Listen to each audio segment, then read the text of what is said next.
Welcome back to my channel.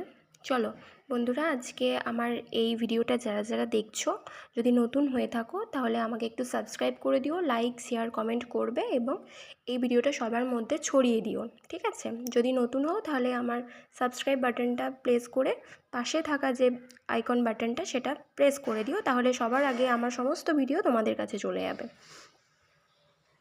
সংস্কৃত বর্ণমালা নিয়ে আজকে আমার এই ভিডিওটি।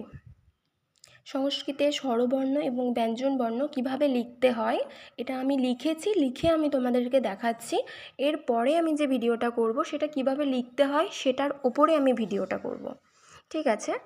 এটা হচ্ছে সংস্কৃতে অটা এভাবে লিখতে হয়, আটাকে এভাবে লিখতে হয়, হর্ষইটাকে এভাবে লিখতে হয়, দীর্ঘইটাকে এভাবে লিখতে হয়, হর্ষটাকে এইভাবে লিখতে হয়, দীর্ঘটাকে এইভাবে লিখতে হয়। আর এই বর্ণ তিনটে সংস্কৃতে এতটা ব্যবহৃত হয় না, তাই আমাদের বর্ণমালাতেও এগুলো এতটা প্রয়োগ হয় না।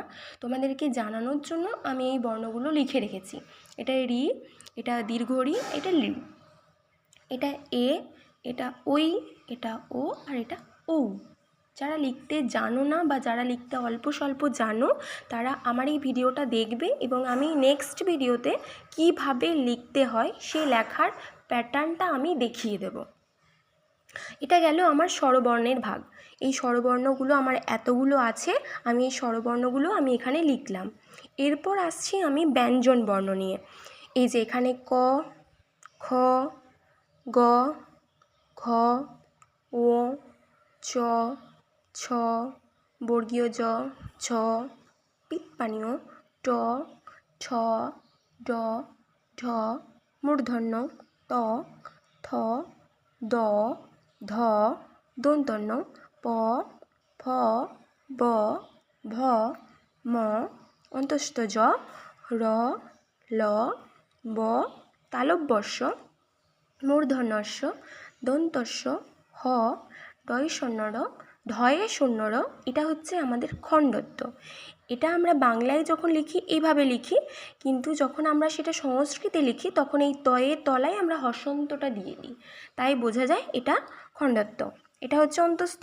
আমি বোঝার পরিপ্রেক্ষিতে কিন্তু আমি এই বর্ণগুলো লিখেছি। এটা হচ্ছে অনস্বার, এটা বিসর্গ, এটা চন্দ্রবিন্দু, ঠিক আছে? এই অনস্বার, বিসর্গ, চন্দ্রবিন্দু এগুলো তো তোমরা বাংলাতেও দেখেছো। এগুলো তোমার নিজেরা বসে কখনো বাক্যে ব্যবহৃত হতে পারে না, কোনো না কোনো বর্ণের সঙ্গে বসে এগুলো উচ্চারিত হয়। যেমন ক অনুস্বার দন্তস্ব কংস, ব অনুস্বার দন্তস্ব বংশ, ঠিক আছে? নম দন্ত নম বিসর্গ নম। তারপর 5 পয়ে আকার চন্দ্রবিন্দু চ 5, এগুলো কখনো নিজেরা বাক্যে ব্যবহৃত হতে পারে না, এগুলো হ্যান্ডিক্যাপ বর্ণ। এগুলো কোনো না কোনো তোমার বাক্যের সাথে ব্যবহৃত হয়ে, কোনো না কোনো বর্ণের সাথে ব্যবহৃত হয়ে এগুলো বাক্যে ব্যবহৃত হয়, ঠিক আছে? তো এইগুলো হচ্ছে আমার স্বরবর্ণ আর এগুলো হচ্ছে আমার ব্যঞ্জন বর্ণের ভাগ। আমি আজকে লিখে দেখিয়ে দিলাম, পরের ভিডিওতে আমি কিভাবে লিখতে হয় সেই লেখাটা আমি দেখিয়ে দেব। যারা অল্প স্বল্প লিখতে জানো তারা এটা দেখে একটু চেষ্টা করবে, আর যারা একদমই জানো না তারা আমার পরের ভিডিওতে দেখে নেবে। আর এখানে ক থেকে ও পর্যন্ত একটা বর্গ, আবার চ থেকে পিৎপানীয় পর্যন্ত একটা বর্গ যেটা চ বর্গ, আবার ট থেকে ট ঠ ড ঢ মূর্ধন্য অবধি একটা বর্গ, আবার ত থেকে দন্তান্ন অবধি একটা বর্গ, আবার প থেকে প ফ ব ভ ম এই ম পর্যন্ত একটা বর্গ। টোটাল আমাদের 5টা বর্গ। এটা হচ্ছে ক বর্গ, এটা হচ্ছে চ বর্গ, এটা হচ্ছে ট বর্গ, এটা হচ্ছে ত বর্গ, এটা হচ্ছে প বর্গ। আমি এগুলো নিয়ে পরে আলোচনা করব।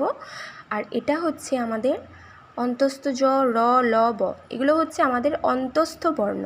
আর এই যে বটা আছে এই বটা হচ্ছে অন্তস্থ ব, ঠিক আছে? অন্তস্থ জ, র, ল, ব এইগুলো হচ্ছে আমাদের অন্তস্থ বর্ণ। আর এই 3টে স পরপর আছে, তালব্যস্য, মূর্ধন্যস্য, দন্তস্য। এই তালব্যস্য যেটা, সেটা আমাদের উচ্চারণ করার সময় তালুতে উচ্চারিত হয়ে, তালুতে স্পর্শ করে উচ্চারিত হয়, তাই এটা তালব্যস্য। আর এটা মূর্ধাতে স্পর্শ হয়ে উচ্চারিত হয়, তাই এটা মূর্ধন্যস্য। আর এটা দন্ত বা দাঁতে স্পর্শ করে উচ্চারিত হয়, সেই হিসাবে এটা হচ্ছে দন্তেস্ব। তো আমাদের 3 রকমের স-এর ব্যবহার আমরা আজকে জানলাম, আর তাদের নামকরণগুলো কী জন্য হয়েছে সেটাও আমরা জানলাম। আর বাকি বর্ণগুলো আছে, এগুলো আমাদের সংস্কৃত বর্ণমালায় এতদূর অবধিই থাকে, আর বোঝার জন্য আমি এতগুলো ব্যবহার করেছি। ঠিক আছে, বাকি ভিডিওতে আমি এই যে ক বর্গ, চ বর্গ, ট বর্গ, ত বর্গ, প বর্গ এটা বোঝাবো। আর আমাদের যে ব্যঞ্জন বর্ণ স্বরবর্ণ লেখা আমি এটাও বলে দেব। আর আমাদের স্বরবর্ণের আবার দুটো ভাগ থাকে, একটা থাকে হ্রস্বস্বর আর একটা থাকে দীর্ঘস্বর। যেটা হ্রস্বস্বর সেটা হচ্ছে তোমার এই অ, হস্যই, হস্য, এ আর ও। ঠিক আছে, আর যেটা দীর্ঘস্বর সেটা হচ্ছে আ, দীর্ঘই, দীর্ঘ, ওই, ও, এগুলো হচ্ছে আমাদের দীর্ঘস্বর।